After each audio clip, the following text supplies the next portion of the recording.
श्री दुर्गा देवी नमः। श्रीमद्देवी भागवत महापुराण अष्टम स्कंध अध्याय 19। अतल, वितल, सुतल, तलातल, महातल, रसातल, पाताल का वर्णन। श्री नारायण कहते हैं, नारद, अतल नाम से विख्यात प्रथम विवर परम मनोहर है। यह विवर में बल नामक दानव रहता है। इस अत्यंत अभिमानी दैत्य की पिता का नाम मय है। इसके 96 प्रकार की मायाएँ रची हैं, जिसमें सभी कामनाओं को सिद्ध में सहायता मिलती है। मायावी लोग इसमें से कुछ मायाओं को तुरंत समझ जाते हैं। यह बल वाला दैत्य बड़ा ही पराक्रमी है। नारद, अब वितल नाम से दूसरे विवर का प्रसंग सुनो। यह विवर अतल से नीचे है। यहाँ हाटकेश्वर नाम के प्रसिद्ध भगवान शंकर रहते हैं। वे अपने पार्षदों को सदा साथ रखते हैं। ब्रह्मा की बनाई हुई सृष्टि को बढ़ाना उनके लिए प्रधान उद्देश्य है। देवताओं से सुपूजित होकर ये भवानी के साथ विराजते हैं। यहाँ भगवान शंकर और पार्वती के तेज से हाट के नाम की एक श्रेष्ठ नदी निकली है। वायु की प्रेरणा से प्रचंड अग्नि उत्साहपूर्वक उसका जल पीते रहते हैं। जल पीते समय अग्निदेव जो जल थूक देते हैं, वही हाटक नाम से प्रसिद्ध स्वर्ण बन जाता है। दैत्य उससे बहुत प्रेम करते हैं। उनकी स्त्रियां उनके आभूषण बनवाकर सदा पहना करती हैं। नारद, इस वितल के नीचे सुतल नामक विवर कहा गया है। यह सुतल सभी विवरों से श्रेष्ठ माना जाता है। यहाँ विरोचन कुमार बलि रहते हैं। बलि बड़े यशस्वी पुरुष हैं। देवराज इंद्र के परम प्रिय कार्य करने की इच्छा से भगवान श्रीहरि वामन रूप से प्रकट हुए थे। उन्होंने ही बलि को इस लोक में रहने की व्यवस्था की है। भगवान ने पहले तीनों लोकों की संपत्ति यहाँ भेज दी है। तत्पश्चात दानवराज बलि को यहाँ बसाया, जिसे इंद्रादि देवता भी नहीं पा सकते। यह अमित लक्ष्मी इनके पास है। बलि वहीं देवादिदेव भगवान श्रीहरि की भरी भक्तिपूर्वक आराधना करते हैं, जिनका विचार सदा पवित्र रहता है। इस समय भी सुतल लोक में बलि का आधिपत्य है। नारद, महात्मा पुरुषों का कथन है कि भगवान वासुदेव ने समस्त पुरुषार्थ प्रदान करने की पूर्ण योग्यता है। यह अखिल जगत के स्वामी श्रीहरि कहलाते हैं। ये दान पात्र बनाकर बलि के पास पधारे और बलि ने इन्हें सारी पृथ्वी दान में दे दी। अवश्य इस दान के फलस्वरूप सुतल लोक का यह राज्य मिल जाना ही सर्वथा समुचित नहीं माना जा सकता, क्योंकि यदि कोई इन देवाधिदेव के नाम का विवश होकर भी उच्चारण कर लेता है, तो वह अपने कार्य रूपी बंधन की रस्सियों को अनायास ही काट देता है। ये भगवान संपूर्ण संसार के निपुण शासक हैं। योगी पुरुष केश दुरूपी बंधन को काटने के लिए निरंतर सांख्य योग आदि साधन करते हैं। ऐसे प्रभु के द्वारा बलि को सुतल लोक का दान कोई उदारता नहीं कही जा सकती। नारद, हम लोगों पर भगवान की यह कृपा समझनी चाहिए।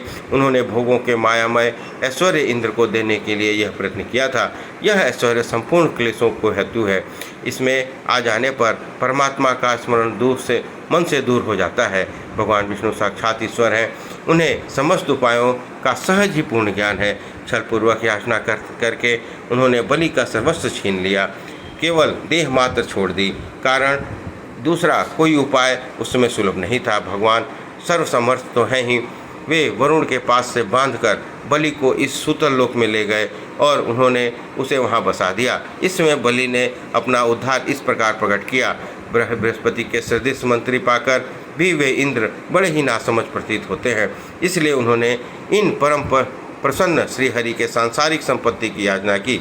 भला यह त्रिलोकी का ऐश्वर्य कितना नगण्य और तुच्छ है। भगवान के आशीर्वाद की अपार महिमा है। इसे छोड़कर संसार की संपत्तियों में प्रेम रखने वाला अवश्य ही मूर्ख है।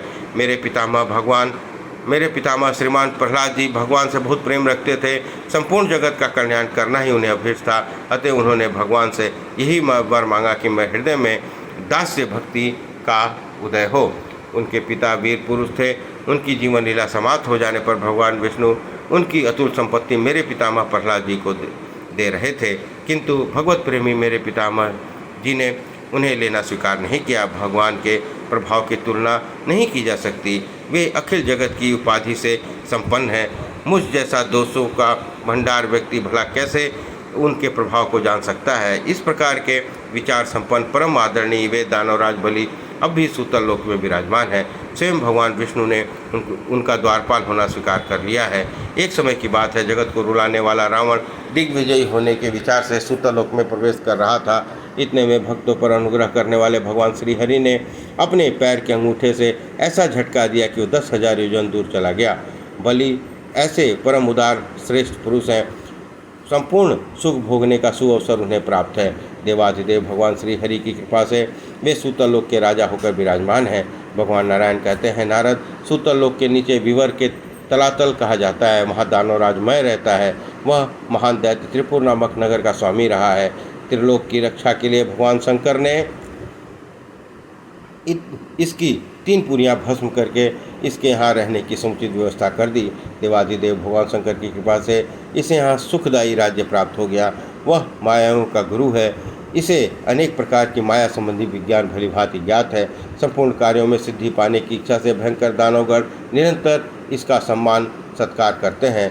इस तलातल के नीचे परम प्रसिद्ध महातल नामक विवर है। इस विवर के कद्रु के वंशज क्रोधवश आदि सर्पों का समाज रहता है। नारद, इन सर्पों के बहुत से मस्तक होते हैं। इसके प्रधान सर्पों के नाम तुम्हें बताता हूँ। कुल्हक, तक्षक, सुरेशर, कालिया। इनमें बहुत बड़े बड़े फण होते हैं। इनके शरीर में असीम शक्ति होती है, बड़े भयानक होते हैं। इनकी जाति ही भयंकर है। पक्षीराज गरुड़ से ये सब प्रायः उद्विग्न रहते हैं। ये सब भांति भांति के कीड़ा रचाने की कला जानते हैं। अपनी स्त्रियों, बालकों, सुहृदों, संबंधियों के साथ सदा आनंद मग्न होकर ये विहार करते हैं। इस महातल के नीचे विवर को रसातल कहते हैं। इस विवर में बहुत से दैत्य निवास करते हैं जो पाणी नाम से विख्यात हैं। उन दानवों की यही बस्ती है। ये दानव निवातकवच, हिरण्यपुरवासी और काले नाम से प्रसिद्ध हैं। इन देवताओं के सदा शत्रु बनी रहती है। जन्म से ही ये महान पराक्रम भी होते हैं। इनमें असीम साहस रहता है, परंतु अखिल जगत के स्वामी भगवान श्री हरि के तेज से इनकी शक्ति कुंठित रहती है। अतः बिल में सोए हुए सर्पों की भांति ये सदा अपने विवर में ही छिपे रहते हैं। इंद्र की एक दूती का नाम शर्मा है। उसने बहुत से मंत्रों का आविष्कार किया था। उन मंत्रों के प्रभाव से बहुत से असुर महान दुख भोग चुके हैं। इस मंत्र को याद करके ये लोग सदा भयभीत रहते हैं। नारद, इस रसातल के नीचे पाताल लोक है। इस नागलोक के स्वामी बहुत से सर्प रहते हैं। इसमें वसुकी सबसे प्रधान माने जाते हैं। उनके नाम शंख, कुलिक, श्वेत, धनंजय, महाशंख, धृतराष्ट्र, शंखचूर्ण, कंबल, अश्वर, देवदत्त। इनके बहुत बड़े बड़े फण हैं। ये बड़े क्रोधी और महान विषधर हैं। इनमें से कितने ही सर्प 5, 7, 10, 100 और 1000 मस्तकों से सुशोभित हैं। इनके मस्तक की मणियाँ सदा जगमगाती रहती है। देवर्षि, ये सर्प अपनी मणियों के तेज से पाताल का घोर अंधकार को नष्ट कर देते हैं। क्रोध से इनका शरीर सदा जलता रहता है। नारद, इस पाताल लोक के नीचे 30,000 योजन दूरी पर भगवान श्री हरि की तामसी कला विराजती है। संपूर्ण देवताओं से सुपूजित इस कला का नाम अनंत है। इस नित्य कला में विशेषता यह है कि अहंकार रूपा होने से ये दृष्टा और दृश्य को खींचकर एक बार देती है। अतएव इसे संकर्षण कहते हैं। सहस्त्र मस्तक की शोभा पाने वाले भगवान शेष हैं। इन्हें अनंत कहा जाता है। इनके मस्तक पर टिका हुआ गोलाकार भूमंडल ऐसा दिखाई पड़ता है मानो सरसों का दाना हो।